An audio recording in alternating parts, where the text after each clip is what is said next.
মাহমুদুল হাসান গনবি ওই দিন দেখলাম যে এক ওয়াজের মাহফিলে চিল্লায় চিল্লায় কইতেছে যে জামাত ইসলাম দিয়ে কোনোদিনও ইসলাম কায়েম হবে না, জামাত ইসলামের মাধ্যমে কোনো দিনও খেলাফত কায়েম হবে না, ইসলাম কায়েম হবে না। আচ্ছা মানলাম, এই জামাত ইসলাম, আওয়ামী লীগ, তারপরে বিএনপি, এগুলো তো সেকুলারিজম, এগুলো সেকুলারিজমে বিশ্বাস, সুতরাং এদের দিয়া ইসলাম কায়েম হবে না, মানলাম। তো ইসলাম কায়েমের রাস্তা কি? সেটা হলো খেলাফত। এখন খেলাফত যে কায়েম করবেন আপনি, সেই রাস্তাটা কে দেখাবে? খেলাফত কায়েম করতে হলে একজন আমিরের প্রয়োজন, খেলাফত কায়েম করতে হলে কিছু সুনির্দিষ্ট রাস্তা, সুনির্দিষ্ট দিক নির্দেশনা প্রয়োজন। এই দিক নির্দেশনা কে দিবে? আপনি দিবেন? তো দেন দেখি কি দিক নির্দেশনা আছে আপনার, কিভাবে করলে খেলাফত কায়েম হইতে পারে, সেই দিক নির্দেশনাটা আমাদেরকে দেন, জাতির সামনে উত্থাপন করেন, জাতিকে দেখান যে না, তোমরা যেটা আসো সেটা ভুল রাস্তা, সঠিক রাস্তায় আসো।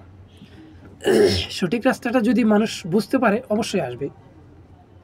ধরেন জামাত ইসলাম গণতন্ত্রের মাধ্যমে ইসলাম কায়েম করতে চায়, ভোটাভুটির মাধ্যমে, সেটা তো হারাম, আপনাদের মাধ্যমে সেটা ভুল রাস্তা। সেটা যদি ভুল রাস্তা হয়, সঠিক রাস্তা কোনটা? সঠিক রাস্তাটা দেখান। সঠিক রাস্তাটা না দেখাইয়া আপনারা যদি বারবার বলেন জামাত ইসলাম মওদুদির ইসলাম, জামাত ইসলাম ইসলাম না, জামাত ইসলাম দিয়ে ইসলাম কায়েম হবে না, জামাত ইসলাম ইসলামের শত্রু, ঠিক আছে মানলাম, তো ইসলামের বন্ধু কোনটা?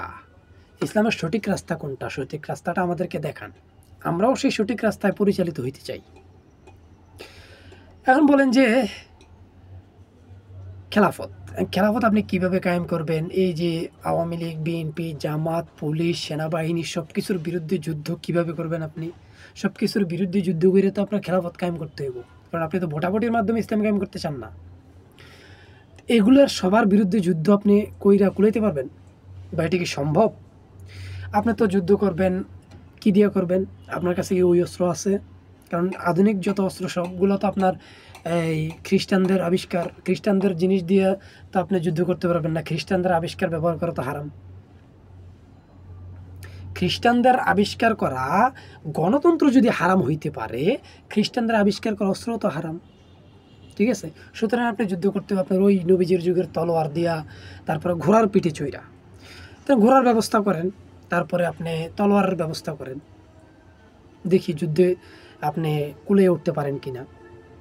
আমরাও আছি, পুরো জাতি আছে আপনার পাশে, পুরো মুসলিম উম্মাহ আছে আপনার পাশে, যদি পারেন আলহামদুলিল্লাহ। সেই দিক নির্দেশনাটা যদি আপনার কাছে না থাকে, ওইটা যদি আপনার মনে হয় যে না সম্ভব না, তাহলে জামাত ইসলাম যেটা করতেছে সেটাই সঠিক মনে করেন। কারণ আপনার মুরুদ নাই জামাত ইসলামের বিরুদ্ধে গিয়ে এইরকমভাবে বা অন্য কোনোভাবে বা খেলাফতের যে সিস্টেম, সেই সিস্টেমে ইসলাম কায়েম করার মুরুদ আপনার নাই, এই পুরো বাংলাদেশের কোনো মুসলমানের নাই। হাটাজারি মাদ্রাসার মোতামিমকে আনেন, নানুপুর মাদ্রাসার মোতামিমকে আনেন, বাবুনগর মাদ্রাসার মোতামিমকে আনেন, তাদেরকে একত্রে তারা কি খেলাফত কায়েম করতে চায় কিনা দেখেন। বাবুনগর মাদ্রাসার মোতামিম তো বিএনপিপন্থী, আপনার নানুপুর মাদ্রাসা চলে আওয়ামীপন্থী। আপনি কিভাবে খেলাফত কায়েম করবেন? কার দিয়ে খেলাফত কায়েম করবেন? কেমনে করবেন? যদি করতেই না পারেন, তাহলে আপনি জামাতের বিরুদ্ধে কেন কথা বলেন? জামাতের বিকল্প দেখান, বিকল্প দেখায়া তারপর জামাতের ভুল ধরেন।